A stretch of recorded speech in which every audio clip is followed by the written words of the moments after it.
Hello guys, नमस्कार। स्वागत है आप सभी का एक बार फिर से आपके अपने यूट्यूब चैनल एजुकेशन कैप्सूल 2.0 में। तो फ्रेंड्स,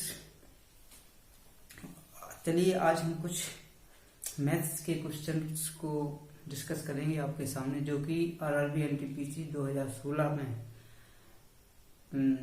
शिफ्ट थर्ड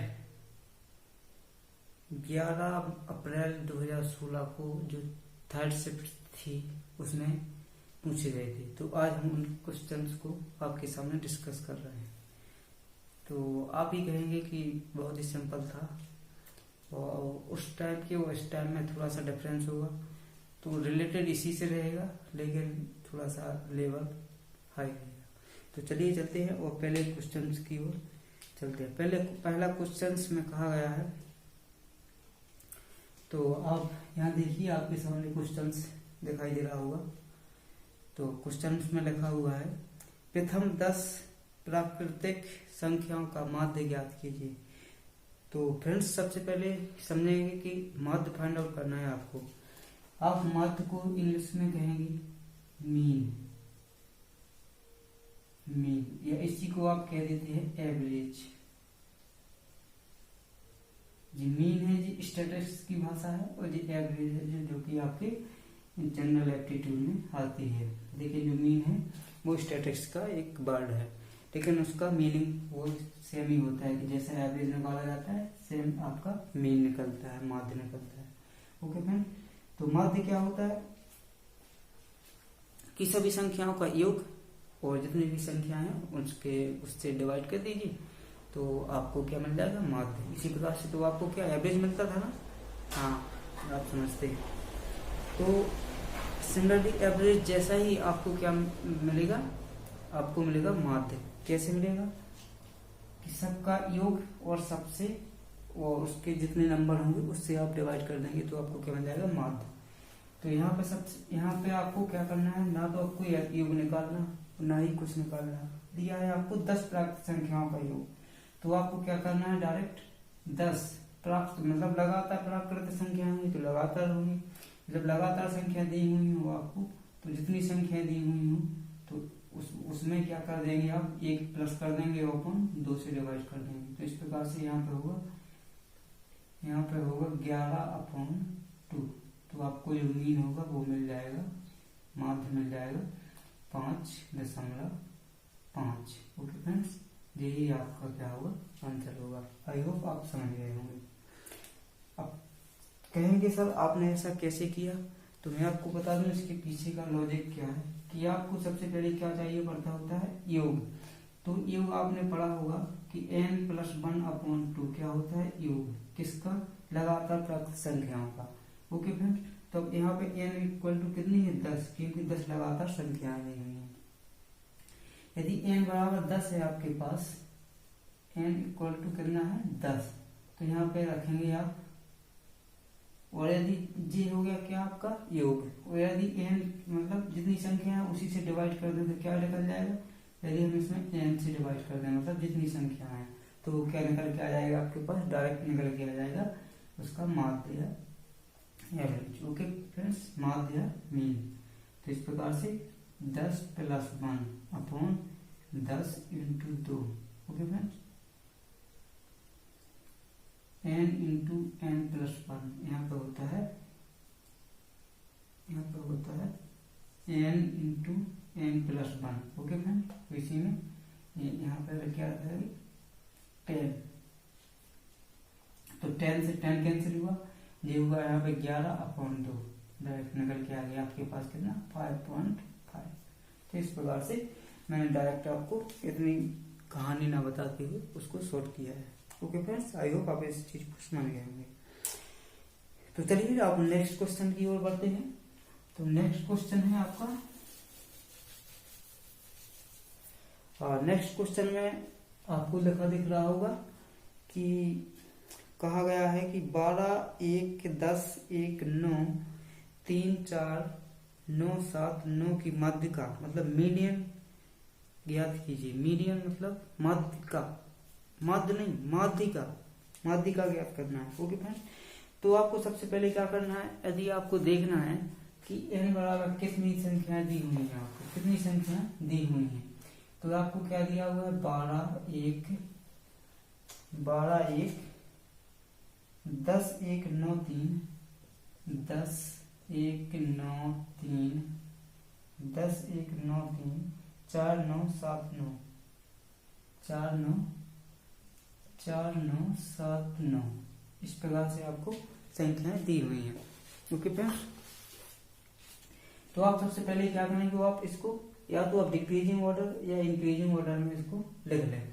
तो अब मैं यहाँ पे लिख देता हूँ इंक्रीजिंग ऑर्डर में। ओके फ्रेंड्स, इंक्रीजिंग ऑर्डर क्या होता है, इंक्रीजिंग ऑर्डर होता है आपको सबसे पहले वो संख्या लिखनी है जो कि सबसे छोटी है, और उसके बाद उससे बड़ी, फिर उससे बड़ी, फिर उससे बड़ी, इस प्रकार से संख्या को लिखेंगे आप। तो यहाँ पे सबसे छोटी कौन सी है, 1, इसके बाद फिर से 1। ओके फ्रेंड्स, ये हुआ। ओके, 2 है नहीं, यहाँ पे कितना है, 3, फिर 4 5 है नहीं, कितना होगा, 6 भी नहीं है, 7 के बाद कितना हो जाएगा, 9 कितनी बार है, 3 टाइम, 9 9 9 9 9 9 9।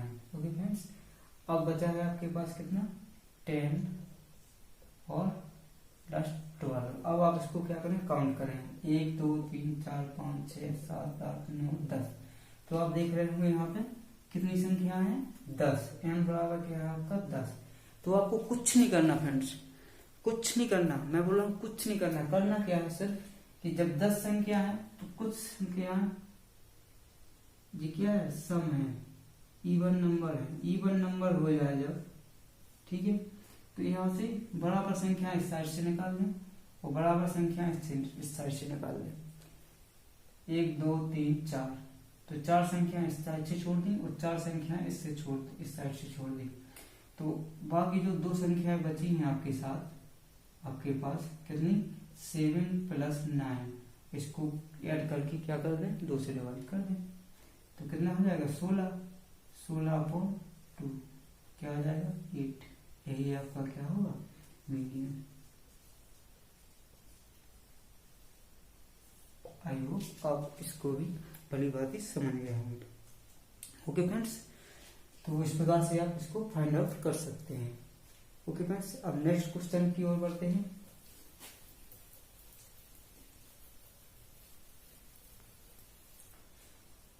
नेक्स्ट क्वेश्चन आपको लिखा दिख रहा होगा, लिखा है 27 18 45 81 का HCF ज्ञात कीजिए। 27 18 45 81, 27 18 45 81, इसका क्या करना है आपको, HCF फाइंड आउट करना है, HCF फाइंड आउट करना है। तो फ्रेंड्स, HCF फाइंड आउट करने के लिए बहुत सारे विधियां हैं और बहुत सारे तरीके हैं, लेकिन जो मैं तरीका आपको बता रहा हूँ वो सबसे सफिशियंट रहेगा और जो आपको टाइम बचा के देगा आपको एग्जाम में। ओके फ्रेंड्स, तो आप जानते होंगे फ्रेंड्स, जो HCF होता है उसका मतलब होता है highest common factor, highest common factor. इसका मतलब क्या हुआ, इसका मतलब हुआ कि वह बड़ी से बड़ी संख्या बताइए जो कि जो दी हुई संख्याओं को डिवाइड कर दे, दी हुई सभी संख्याओं को क्या कर दे, डिवाइड कर दे, वह सबसे बड़ी संख्या याद करनी है आपको। तो आप देखेंगे इसमें से कुछ देखेंगे, यदि 18 को माना है, 18 को माने तो 18 से जेडी डिवाइड होगा, जेडी होगा डिवाइड। ओके फ्रेंड्स, और कैसे मैं इसको सोच पा रहा हूँ, क्योंकि ऑप्शन आपके पास होंगे। ऑप्शन में आपको दी होगा 7 18 और 9 और 3, इस प्रकार से A B C और D 4 ऑप्शन आपके सामने होंगे। तो 4 ऑप्शन आपके सामने होंगे जब, तो आप सीधा हिट करिए कि 7 हो नहीं सकता, क्योंकि 7 से तो ये ही जाएगा। ओके फ्रेंड्स, 18 से देखिए पहले, 18 क्योंकि सबसे बड़ी याद करनी है आपको, इसलिए सबसे बड़ी ऑप्शन को आप इसमें हिट करेंगे।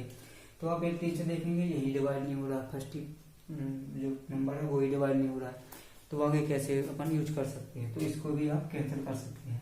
अब देखेंगे आप 9 को, तो 9 से देखेंगे 9 3 27, 9 2 18, 9 5 41, 9 9 81, आप डायरेक्ट आंसर लगा देंगे 9। ओके फ्रेंड्स, इस प्रकार से आप एचसीएफ का क्वेश्चन जब भी आपके सामने आए तो इस प्रकार से आप उसको सॉल्व करिए। ओके फ्रेंड्स, तो चलिए नेक्स्ट क्वेश्चन ले लेते हैं। अब नेक्स्ट क्वेश्चन ले लेते हैं। नेक्स्ट क्वेश्चन है स्टैटिस्टिक्स का।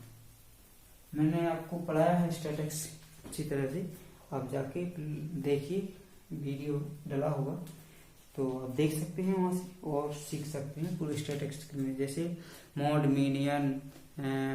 मीडियन और जो बहुलक होता है वो भी, और जो स्टैंडर्ड डेविएशन होता है मानक विचलन वो भी आपको दिखाया है, रेंज बताया है हमने, परास जिसको बोलते हैं आप, और आगे चल के हमने बताया वेरिएंस। ठीक है, तो इस प्रकार के प्रसरण को आपको सभी चीजों को मैंने डिटेल में बताया है। तो चलिए, इसमें कहा गया है, क्वेश्चन आपको लिखा दिख रहा होगा, एक डाटा दिया हुआ है, उसमें कहा गया है एक डाटा के सेट का जो प्रसरण वेरिएंस, जो डाटा के सेट का वेरिएंस है वो कितना है, वेरिएंस होगा 81, वेरिएंस है 81। तो उसमें कहा गया है कि स्टैंडर्ड डेविएशन मतलब होता है इसका मानक विचलन, मानक विचलन क्या करना है आपको, फाइंड आउट करनी है। ओके फ्रेंड्स, तो अब एक इसके लिए एक फॉर्मूला याद रखिए।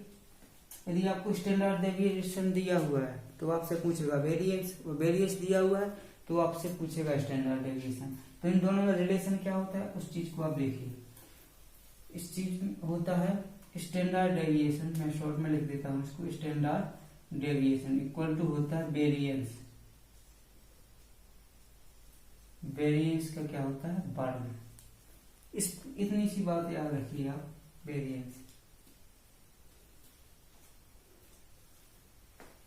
माफ कीजिए थोड़ा सा आपको उल्टा लग गया है, जो होता है इसका वेरिएंस, वेरिएंस बराबर होता है स्टैंडर्ड डेविएशन का वर्ग। स्टैंडर्ड डेविएशन वर्ग के बराबर होता है क्या, प्रसरण, या आप बोल रहे हैं वेरिएंस। तो यहाँ पे दिया हुआ है आपको क्या, वेरिएंस कितना दिया है 81, और आपको निकालना है क्या, standard deviation. Okay friends, standard deviation. तो क्या करेंगे आप, इसको इस साइड लेके आएंगे 81, तो क्या हो जाएगा 1/रूट में हो जाएगा, और ये कितने रहता है, मोड में रहता है फ्रेंड्स। इस चीज को ध्यान रखिए, क्यों, क्योंकि यहाँ पे जो प्लस माइनस का इस पे कोई इफेक्ट ना पड़े, इसलिए इसको किस में रहते हैं, मोड में रहते हैं। स्टैंडर्ड डेविएशन, स्टैंडर्ड डेविएशन जो आपके पास निकल के आएगा वो कितना आ जाएगा, इसका कितना होता है वर्गमूल 81 का कितना होता है 9। तो इस प्रकार से आपका जो स्टैंडर्ड डेविएशन निकल के आएगा वो होगा 9। ओके फ्रेंड्स, आई होप आप इस चीज को समझ गए होंगे। तो इस प्रकार से बहुत ही सिंपल क्वेश्चन है, और इसी प्रकार से 5 या 10 क्वेश्चन को लेके मैं आपके सामने वीडियो लाता रहूंगा। तो आप देखिए, और अच्छा लगे यदि आपको मेहनत, तो अपने फ्रेंड्स के साथ शेयर कीजिए और कमेंट करके बताइए कि आपको क्या अच्छा लगा।